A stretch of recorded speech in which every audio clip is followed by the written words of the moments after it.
Глава 431. Небесный зал. Пробормотав это про себя, Хань Ли ответил: поскольку брат Вэнь также является членом секты изысканного звука, он должен знать, я являюсь старейшиной лишь на словах. Я никогда не вмешивался во внутренние дела секты.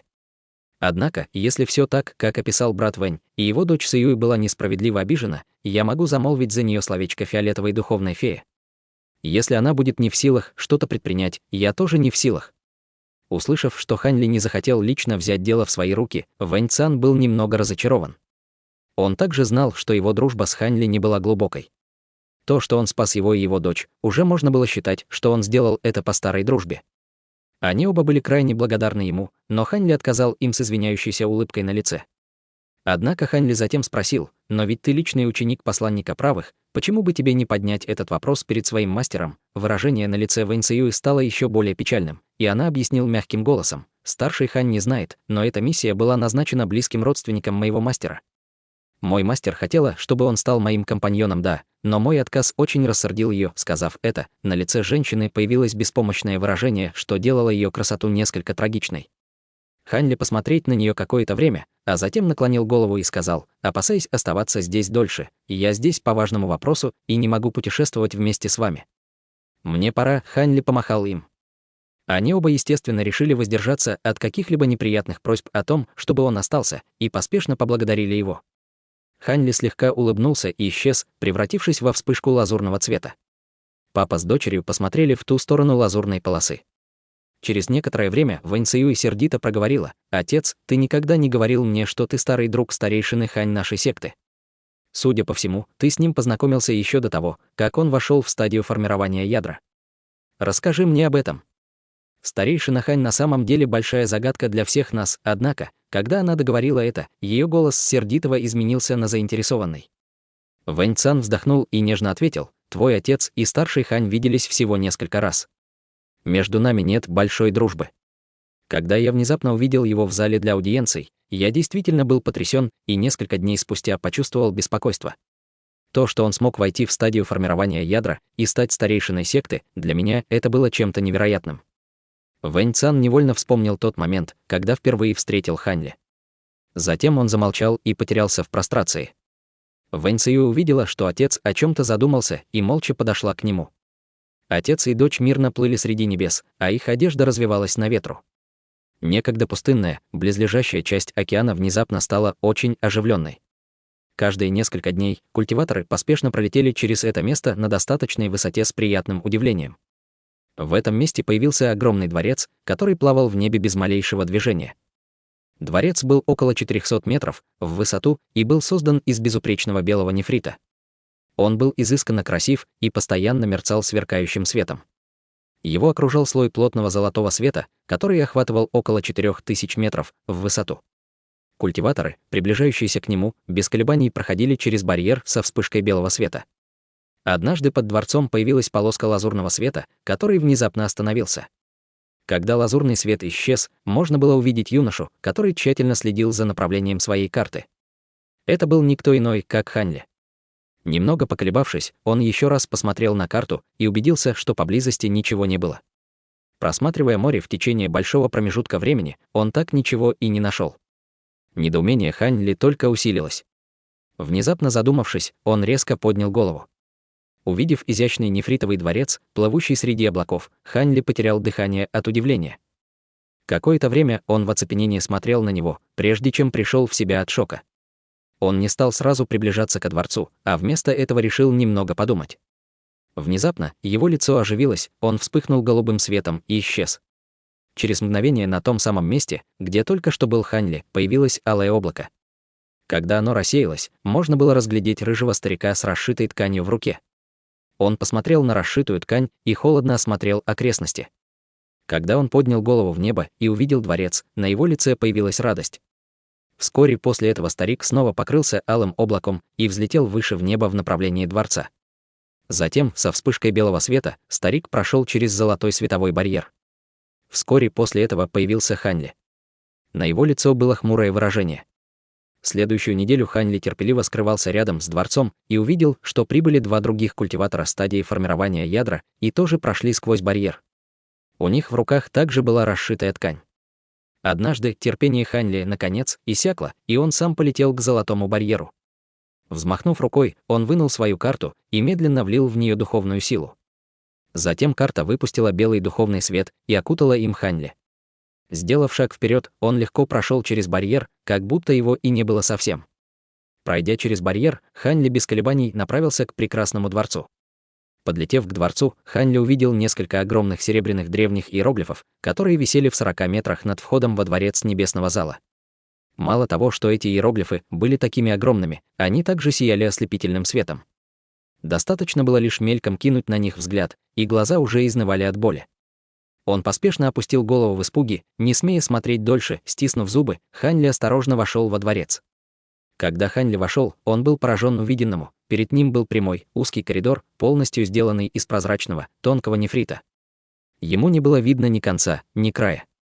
Он был 9 метров в ширину и 12 метров в высоту, в результате чего те, кто проходил по нему, чувствовали на себе странное давление.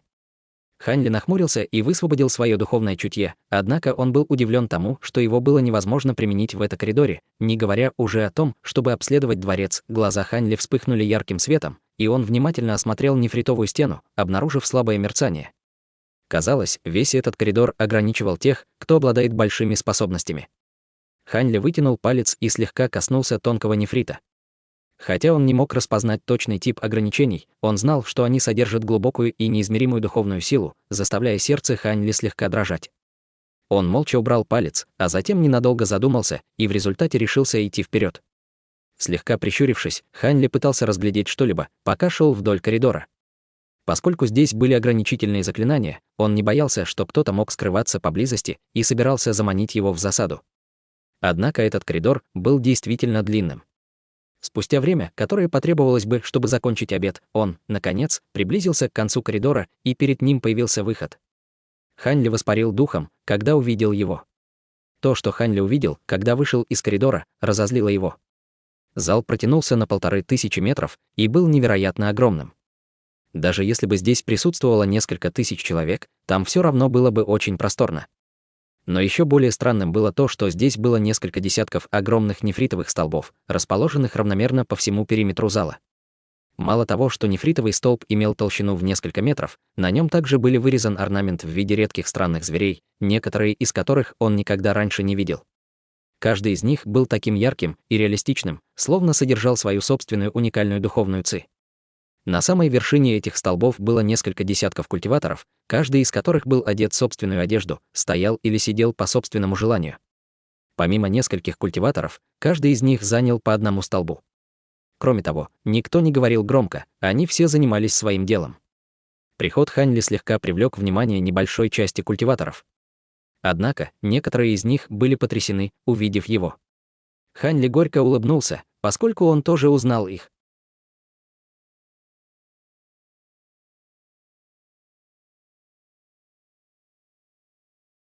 Глава 432. Великий мастер Цзень-инь.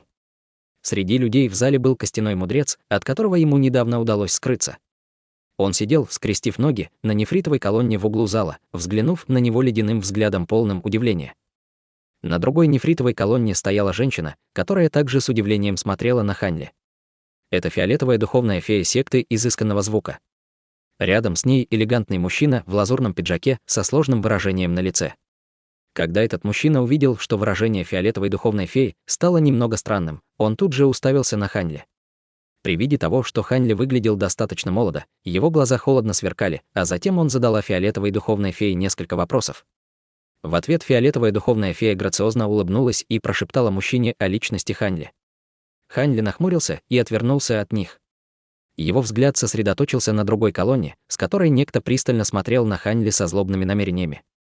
Ханьли был сбит с толку при виде старика, который яростно уставился на него. Какое мгновение Ханьли был ошеломлен, а затем узнал его.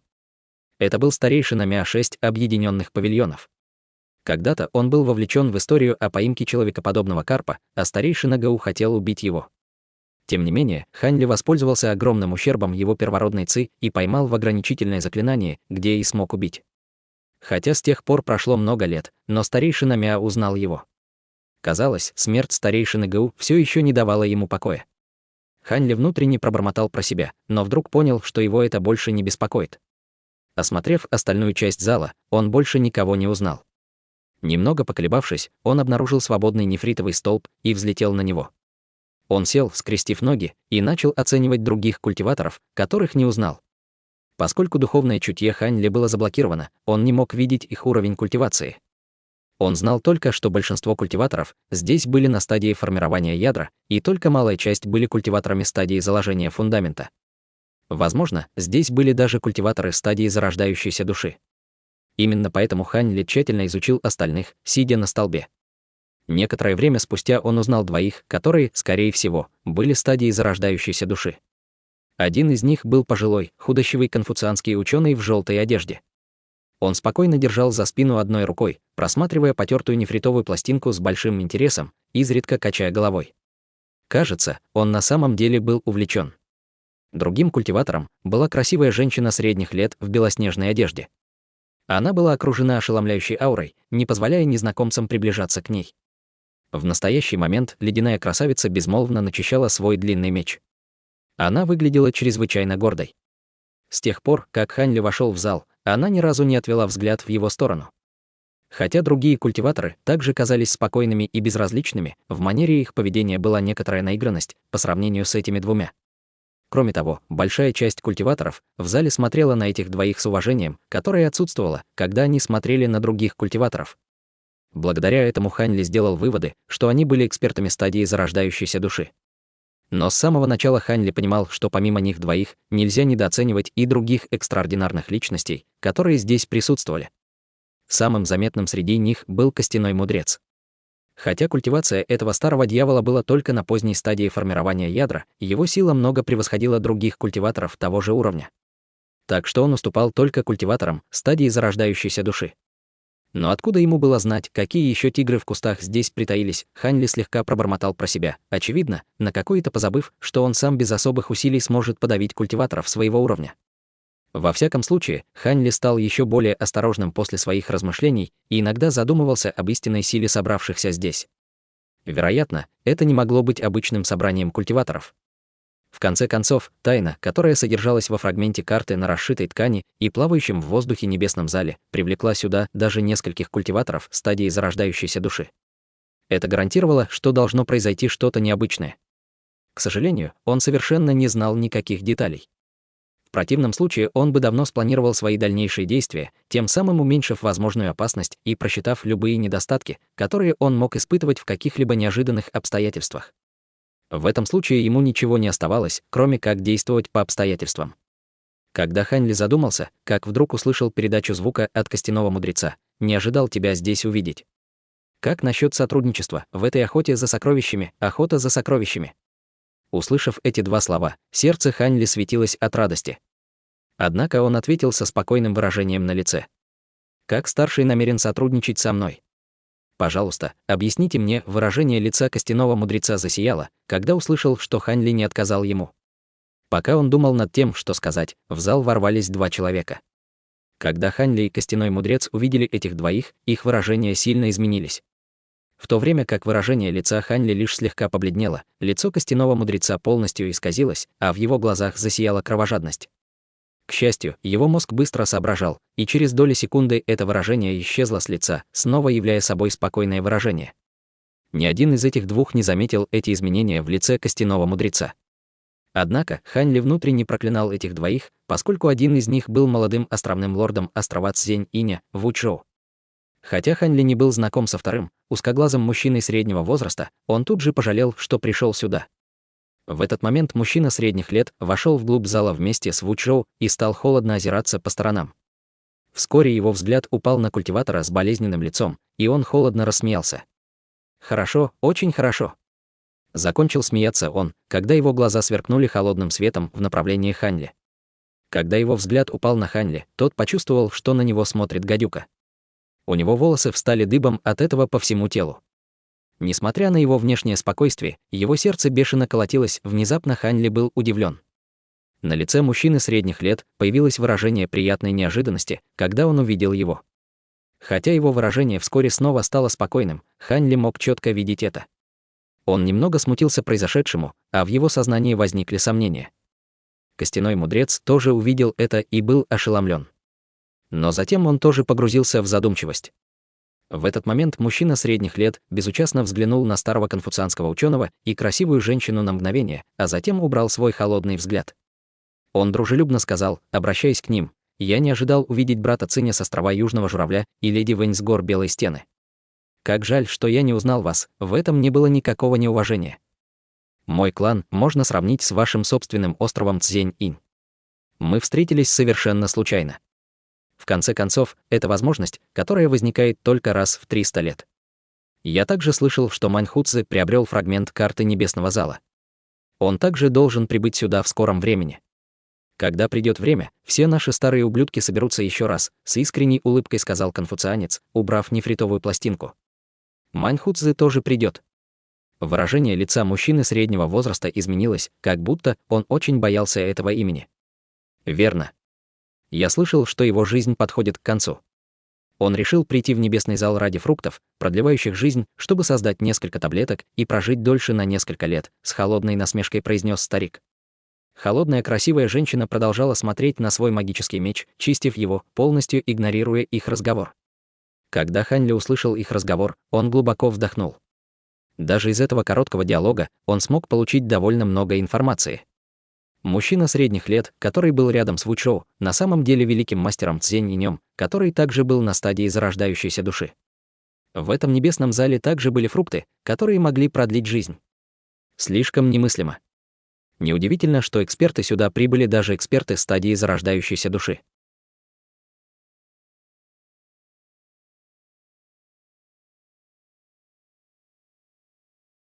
Глава 433. Девятиспиральный духовный женьшень.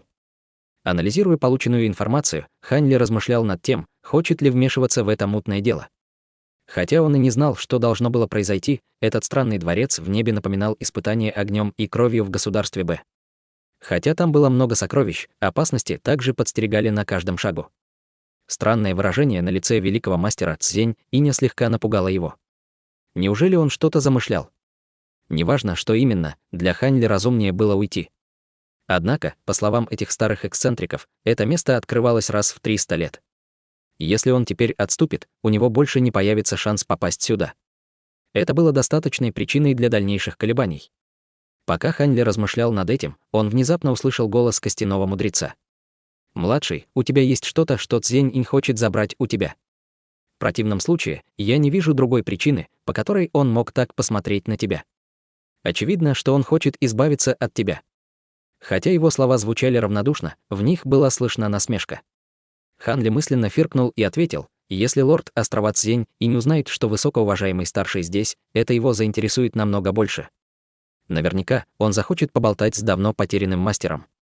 Ты осмеливаешься угрожать мне?» Злобно спросил костяной мудрец. «Я бы никогда не посмел. Учитывая статус и способности старшего, разве я могу осмелиться сделать это? Однако, вероятно, в интересах старшего не насмехаться над чужим несчастьем. Кроме того, я могу бы случайно проболтаться, если моей жизни будет угрожать опасность», — равнодушно ответил Хань Ли. Костяной мудрец на некоторое время замолчал. Хань Ли считал, что он впал в ярость от смущения и больше не хотел разговаривать с ним. Однако он очень удивился, когда старик снова обратился к нему. «Хочешь войти в стадию зарождающейся души, старший, что вы имеете в виду?» — спросил Хань Ли, решительно сдерживая волнение в своем сердце. «Хе-хе, что я имею в виду? Смысл моих слов предельно ясен. Я знаю предмет, который удвоит твои шансы на вступление в стадию зарождающейся души. Он находится в небесном зале. Нет другого предмета, который смог бы это сделать. Если ты согласишься на союз со мной и поможешь мне уничтожить моего предателя-ученика Цзень-Иня, я расскажу, как заполучить его. Что скажешь? Поскольку я культивировал до призрачного демона, я не могу использовать этот предмет. В противном случае, я бы даже не упомянул об этом. И даже если ты не согласишься присоединиться ко мне, кажется, что Цзень-Инь в любом случае найдет тебя. И когда это время наступит, хе-хе, костяной мудрец использовал кнут и пряник, чтобы переманить на свою сторону Хань Ли. Хань Ли не мог так сразу решить. Вместо этого он сидел молча и нахмурился, погрузившись в глубокие раздумья.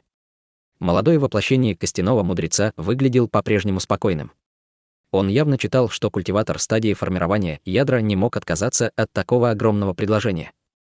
Ему просто нужно было спокойно дождаться вероятного соглашения Ханьли.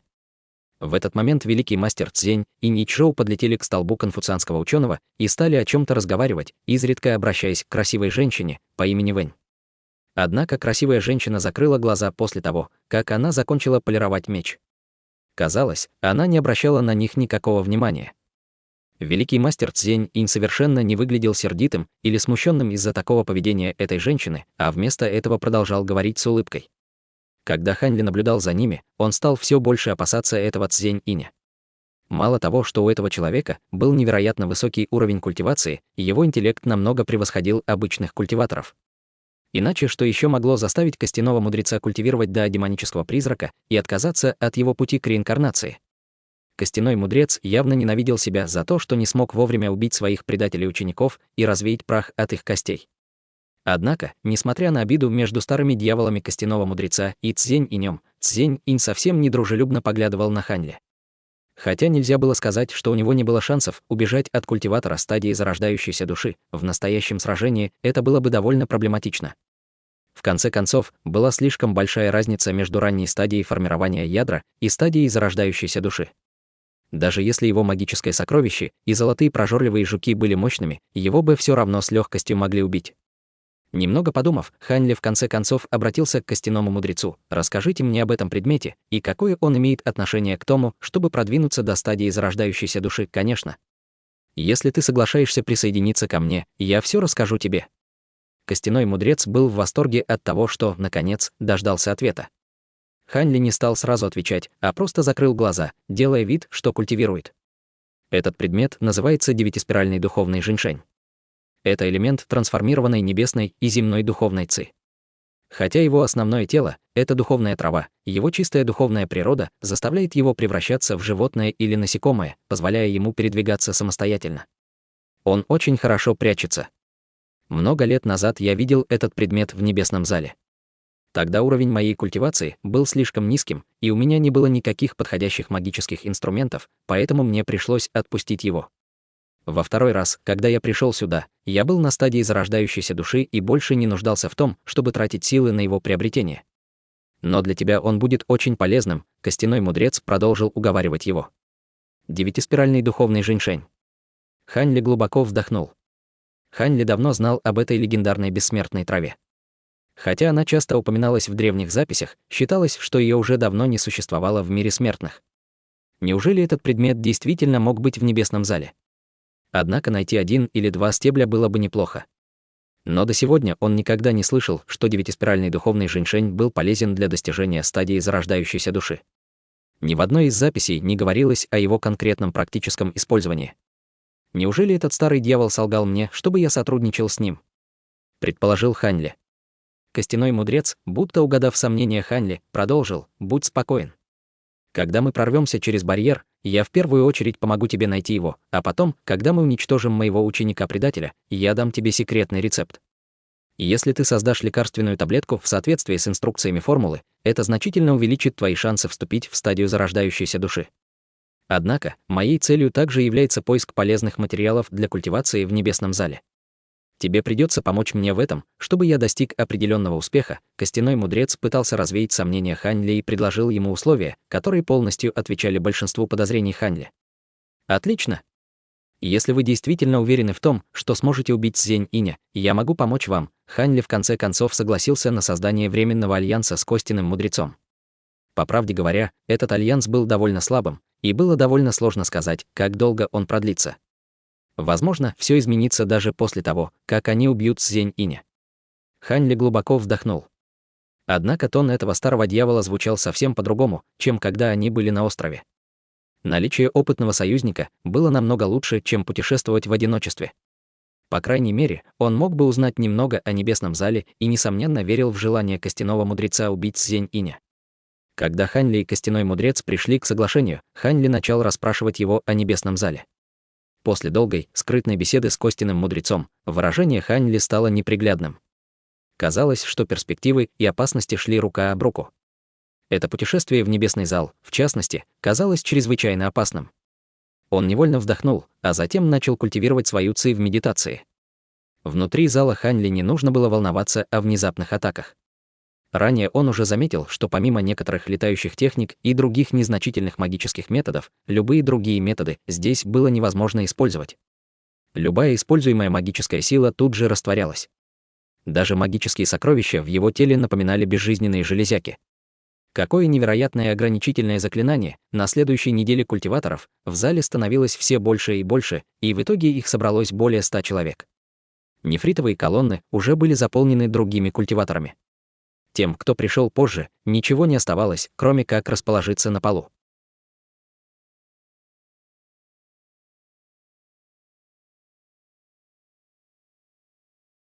Глава 434. Все в сборе. Постепенно все меньше и меньше культиваторов прибывало, пока их поток вовсе не прекратился. Однако великий мастер Цзень Инь и старый конфуцианский ученый сидели молча с торжественными выражениями на лицах. Они время от времени осматривали зал, словно ожидали чего-то. Неужели они ждут Мэнхусцы? Ханьли, естественно, обратил на это внимание и также следил за происходящим с любопытством. К концу очередного дня у входа в зал послышались чьи-то шаги. С несколькими вспышками синего сияния в зал по очереди вошли 2 человека. Один из них был старым дасом с красноватым лицом, а другой был стариком, одетым как фермер, с худым, мрачным лицом. После появления этих двоих культиваторы в зале разволновались. Большинство из них с уважением наблюдали за этими двумя. Казалось, эти двое были довольно известны. Великий мастер Цзень Инь и старый конфуцианский ученый недоброжелательно взглянули на них. Выражение лица Цзень Иня было более суровым. Двое только что прибывших эксперта также кинули на них враждебные взгляды. Старый даос фыркнул и сказал: «Старый дьявол Цзень Инь, что-то ты рано. Очевидно, ты совершенно не уверен, что сможешь зайти на вершину во время этого небесного зала. Тяньхусцы, это я не пришел слишком рано, это вы, лицемеры, пришли слишком поздно. Я считал, что информация на твоем фрагменте карты была ложной, и я не ожидал, что ты приедешь. Ну да ладно. У меня есть способ превзойти тебя», великий мастер Цзень и не ответил со зловещим выражением на лице. «Ого, откуда такая уверенность, Цзень Инь? Пожалуйста, просвети нас». Пока старый даос думал над тем, что ответить, в зале послышался новый, ранее незнакомый голос. Когда Цзень Инь и старый конфуцианский ученый услышали этот голос, их выражения сильно изменились. Даже красивая женщина повернула свою голову в направлении входа. «Вань Тиньминь, ты прибыл, кажется, леди Вэнь тоже пришла. А почему мое прибытие вас так удивляет?» Внезапно послышался еще один голос. В следующее мгновение говорящий появился в зале. Это был мужчина средних лет в фиолетовом халате с нефритовым поясом. У этого человека было широкое лицо и большой лоб с белыми блестящими зубами. Он равнодушно взглянул на красивую женщину, а затем на великого мастера Цзень Иня. Как только он прибыл, по всему залу распространилась могущественная аура. Великий мастер Цзень Инь поджал губы в ответ на пристальный взгляд этого человека. Это сильно потрясло Ханьли. Невольно он стал внимательно изучать только что прибывших. Ханьли догадался, что поскольку великий мастер Цзень Инь, который был на ранней стадии зарождающейся души, боялся его, то, очевидно, этот мужчина был на средней стадии зарождающейся души. Судя по всему, только что прибывшие были культиваторами праведного Да области моря рассеянных звезд, в то время как великий мастер Цзень Инь и другие были культиваторами дьявольского Да. Прежнее беспокойство было подавлено прибытием мужчины среднего возраста. Можно было услышать только слабый шепот: «Мастер секты Тысячи Ворот Просвещения». Очевидно, что мужчина средних лет, казалось, имел более высокий статус по сравнению с двумя другими. «Вань Тиньминь, мою помощницу ранил кто-то из твоей секты», красивая женщина по имени Вэнь без всякой вежливости задала этот вопрос, словно абсолютно не боялась этого человека. «Да, это так. Просто ученики моей секты увидели, что уровень ее был не очень хорошим, они хотели дать ей несколько советов. Неужели леди Вэнь хочет начать войну из-за такого пустяка?» Слегка прищурившись, с равнодушным тоном спросил Вань Тиньмин. «Дать несколько советов. Моя помощница находится только на ранней стадии заложения фундамента. Твои ученики явно решили просто поиздеваться над ней и сознательно унизить мою секту». Лицо прекрасной женщины стало холодным. «Унизить секту, мадам? Разве я бы посмел? Чтобы сохранить свою репутацию, я позже попрошу этих учеников принести вам свои скромные извинения». Мужчина средних лет слегка нахмурился, однако ответил без особых следов беспокойства. А что тогда насчет моего мужа? Если хочешь, я вместе с моим мужем могу дать тебе несколько указаний по своему искусству владения виртуальным двойным мечом. Красивая женщина еще больше рассердилась от его слов. Сразиться с леди Вень. Давайте забудем об этом. Если бы Арчент на шестом пути узнает, что я сразился с его женой, он не оставит меня в покое. Я не хочу подстрекать великую войну между праведным и дьявольским, да, усмехнулся Ван Тиньминь, словно это было чем-то смешным. Когда красивая женщина услышала это, ее лицо покраснело. Кинув на него пристальный взгляд, она замолчала. Как только красивая женщина покончила выяснять отношения с мужчиной средних лет, мужчина средних лет желал задать пару вопросов Цзень-Иню. Он ухмыльнулся великому мастеру Цзень-Иню. Но как только он хотел что-то сказать, из прохода послышался вибрирующий гул, который сотряс весь зал. Помимо эксцентриков зарождающейся души, все культиваторы с тревогой посмотрели на вход. Даже великий мастер Цзень-Инь и старый конфуцианский ученый невольно переглянулись между собой с намеком на скрытую радость. Однако радостное выражение великого мастера Цзень-Иня казалось наигранным. Глаза Ван Тиньминя холодно сверкнули с кровожадными намерениями. Старый даос и старый фермер также, казалось, знали, кто пришел, и были немного обеспокоены. Вскоре колебания усилились, в результате в зал вошла невероятно высокая фигура. Это был эксцентрик в синей одежде с желтой кудрявой бородой. Казалось, что каждый его шаг заставлял весь зал качаться, словно он весил более 6000 килограммов. Он осмотрел всех присутствующих в зале, а затем остановил свой взгляд на Вань Таньмини и рассмеялся. Я и не думал, что сюда явится великий мастер секты Вань. Кажется, сама судьба повелела мне приехать сюда. Я всегда хотел сразиться с мастером секты Вань, но, к сожалению, до сегодняшнего дня мне никогда не предоставлялась возможность. Эксцентрик среднего возраста кинул на Вань Таньминя провокационный взгляд. Я тоже с нетерпением ждал этого дня, когда смогу сразиться с самым искусным мастером дьявольского да во всей области моря рассеянных звезд. Вань Тиньминь холодно взглянул на эксцентрика и совершенно бесстрашно ответил. Хех. Хорошо сказал, хорошо сказал. Я с нетерпением ждал, когда смогу испытать истинного небесного рассеивания мастера секты Веня. Эксцентрик широко ухмыльнулся. Казалось, он был весь в предвкушении. К несчастью для него, мастер секты Вань сейчас не хотел проверять это. Он тихо поговорил со старым дасом и старым культиватором, а затем все трое взлетели к нефритовой колонне. После этого старый даос с улыбкой обратился к старому культиватору стадии формирования ядра, который был на этом столбе. Этот культиватор освободил столб с таким выражением на лице, словно ему оказали большую честь. Когда эксцентрик увидел это, его лицо изменилось. Подняв голову и оглядевшись по сторонам, его тело внезапно исчезло и появилось перед одним из нефритовых столбов. Это был столб, на котором был Ханьли. Тот был в шоке при виде этого. «Свали. Это место мое». Как только эксцентрик появился на столпе, он кинул Ханьли холодный взгляд. Выражение лица Ханьли стало неприглядным, однако ему пришлось уступить столб. После того, как Ханьли спрыгнул со столба, эксцентрик дико рассмеялся. Лицо Ханьли было покрыто ледяным морозом. Хотя это было крайне неловко, он мог только терпеть это пока. В конце концов, ограничения в зале могут препятствовали тому, чтобы культиваторы действовали, но он не был уверен, насколько сильно эти ограничения влияли на культиваторов в стадии зарождающейся души. Он не хотел подвергать свою жизнь опасности, поэтому не пошел на поводу у эмоций. Подавив обиду в себе, он нашел на полу свободное место и сел там. Старый конфуцианский ученый спросил у эксцентрика с сияющей улыбкой: «Брат Мэн прибыли довольно поздно». Я уж подумал, что брат Мэн передумал. Ты не собирался приезжать, как это возможно? Я приехал в небесный зал в надежде на то, чтобы продлить жизнь с помощью таблетки. Мне просто пришлось задержаться в пути по некоторым делам. Однако, я удивлен тому, что Вань Тиньминь тоже здесь. Неужели он также знал, что созрел плод, который может продлить жизнь? Эксцентрик погладил свою желтую бороду и сказал это в небольших сомнениях. Я не уверен. Однако в небесном зале есть множество других исключительных сокровищ. Кто знает, зачем он сюда пришел? С сомнением сказал старый конфуцианский ученый. Великий мастер Цзень-Инь, казалось, что-то подумал и с беспокойством сказал: Вань Тиньмин входит в число ведущих фигур праведного да. Может, он хочет заполучить небесный котел, небесный котел. Это невозможно. Если бы этот предмет можно было так легко заполучить, его бы уже давно отняли у других культиваторов, прежде чем они смогли воспользоваться своим шансом, покачал головой конфуцианский ученый, не дожидаясь ответа Мэнхуцзы.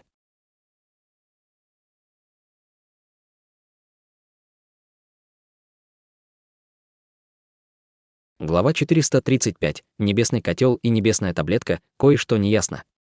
Я слышал, что ученики Тысячи ворот просвещения провели последние несколько лет в поисках золотых шелкопрядов. Но информация об их поисках внезапно прекратилась. Возможно, им удалось их найти. С помощью этих экзотических насекомых мастеру секты Тысячи ворот просвещения, возможно, удалось создать небесный котел. Великий мастер Цзень Инь нахмурился и бессознательно посмотрел в сторону Вэнь Тиньминя и других с большим беспокойством.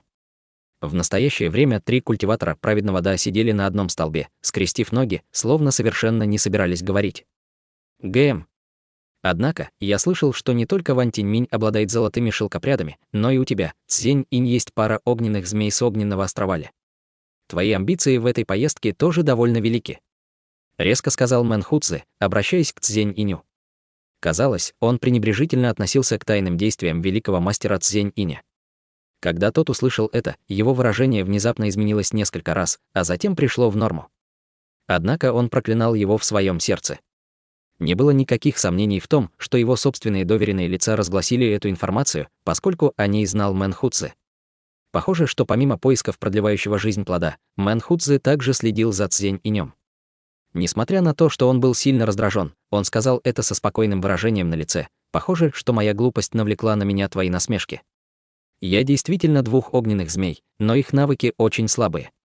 Поскольку их шансы на успех слишком малы, я прошу помощи у брата Мэна и брата Циня.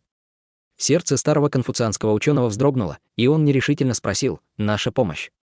А что нам за это будет?» Когда великий мастер Цзень Инь услышал это, он слегка улыбнулся и вместо того, чтобы говорить, использовал передачу голоса. Согласно информации, оставленной мастером Небесного зала, в древние времена было несколько высокоранговых заброшенных древностей, не имеющих равных по силе. Помимо небесного котла и небесной таблетки, давайте разделим другие предметы. В глазах конфуцианского ученого сверкнула жадность. Он несколько раз взглянул на Мэн Хуцзы и ответил ему передачей голоса: «Я согласен, но что на это скажет брат Мэн?» Без брата Мэна я не отважусь на этот риск из-за Вань Тиньминя. Услышав это, великий мастер Цзень Инь не удивился. Он знал, что этот старый конфуцианский ученый по имени Лэй Мин Цин и действительно был старым интриганом. Без Мэн Хуцзы у них бы не было шансов на успех. Великий мастер Цзень Инь повернул голову к Мэн Хуцзы и спросил, используя передачу голоса: «Брат Мэн, что скажешь? Ты заинтересован в сотрудничестве?» В конце концов, брат Мэн должен четко понимать, что я нуждаюсь в небесной таблетке. У меня нет других целей. Я думаю только о том, как восполнить недостаток 5-элементных духовных корней. Возможно, если ты, брат Мэн, тоже используешь ее, твоя культивация повысится, и ты сможешь преодолеть предел своей жизни. Если твой план состоит в том, чтобы заполучить небесный котел с использованием 2 огненных змей, то ты явно сошел с ума. Бесчисленное количество культиваторов стадии зарождающейся души обыскали весь небесный зал, но так ничего и не нашли. Ты считаешь, что твой план настолько хорош, чтобы подвергаться таким опасностям? Опасность внутреннего зала намного больше, чем во внешнем. Даже если мы победим культиваторов стадии зарождающейся души, нет никакой гарантии, что мы сможем вернуться живыми. С каждым последующим открытием небесного зала культиваторов стадии зарождающейся души становится больше, с усмешкой проговорил Мэн Хуцзы. «Брат Мэн, не нужно беспокоиться об этом. Скажи, ты точно знаешь, что Вань Тиньминь хочет заполучить небесный котел? Может, он просто хочет посмотреть на него?» Спокойно спросил великий мастер Цзень Зенит Инь. Холодная улыбка Мэн Хуцзы постепенно исчезла, когда он услышал этот вопрос. Он слегка прищурился и сказал: «Если Вэнь Тиньминь действительно не хочет занимать внутренние залы, тогда я не сомневаюсь в твоих словах. Даже если наше дьявольское Да не сможет заполучить котел, мы не можем позволить ему попасть в руки праведного Да. Хе-хе, другое дело. Если ты поможешь мне, когда придет время, я сдержу свое обещание. Если леди Вэнь готова помочь, я буду не против». Сказав это, великий мастер Цзень Инь с улыбкой посмотрел на красивую женщину.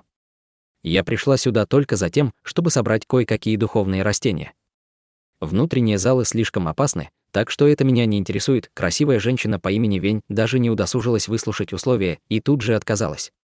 В глазах Цзень Иня появились следы разочарования. Хотя прекрасная женщина была только на ранней стадии зарождающейся души, ее муж был арчентом 6 путей, который был несравненной фигурой дьявольского Да. Поскольку он не желал опозориться перед Мэн Хуцзы, он не стал ее уговаривать. Однако, заставить он ее тоже не мог. Все, что он мог сделать, это улыбнуться в ответ и отказаться от этой идеи. Хотя его группа из 3 человек была в невыгодном положении против праведного Да, он не хотел провоцировать эту женщину. Пока культиваторы дьявольского Да переговаривались между собой, используя голосовые передачи, Вань Тиньминь и 2 других культиватора праведного Да продолжали спокойно медитировать. Неизвестно, был ли у них план на случай непредвиденных обстоятельств, или они уже приняли контрмеры. Хань Ли молча сидел в углу, наблюдая за происходящим. Хотя он сидел довольно далеко, и большинство их переговоров было в виде голосовых передач, он мог догадываться обо всем, анализируя злобные взгляды на культиваторов праведного Да. Они, вероятно, обсуждали, как им бороться с мастером секты Тысячи Ворот Просвещения. Это радовало Хань Ли. Пока культиваторы стадии зарождающейся души были сосредоточены друг на друге, он мог воспользоваться хаосом для своей собственной выгоды. И даже больше. Избежать нападения Цзень-Иня, когда Хан Ли подумал о том, что может еще больше увеличить хаос, у входа в зал появились 2 культиватора в белой одежде. Их волосы были серебристыми, а их одежда развивалась словно на ветру. Казалось, они были настоящими бессмертным. Как только остальные культиваторы увидели их и узнали, в их взглядах появилось уважение. Их появление привлекло всеобщее внимание. Даже старые эксцентрики дьявольского и праведного Да перевели на них свои взгляды, которые были наполнены отвращением и беспомощностью.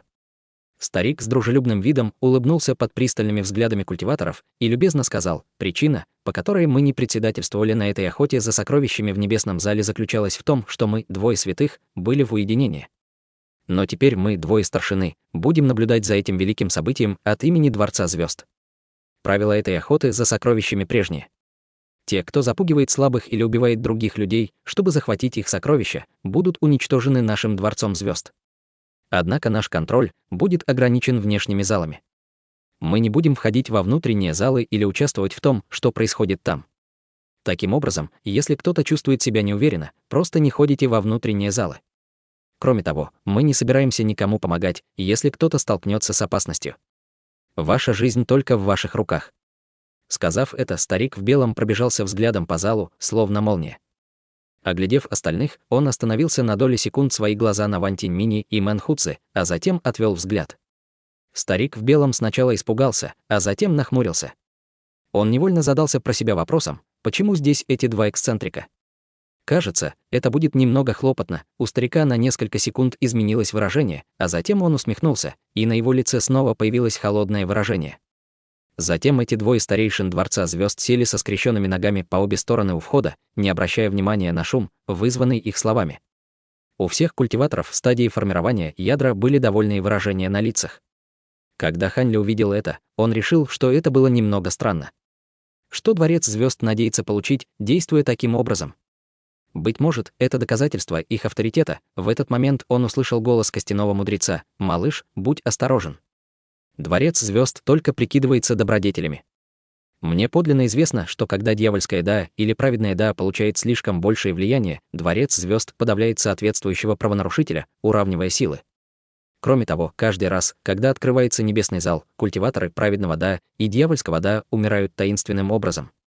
Возможно, в этом виноваты махинации Дворца Звезд. Хотя ты не принадлежишь ни к праведному, ни к дьявольскому Да, тебе лучше быть начеку. Я не хочу, чтобы мои планы потерпели неудачу только потому, что я не мог найти другого подходящего партнера». Хотя голос костяного мудреца был спокойным, его слова сильно встревожили Хань Ли.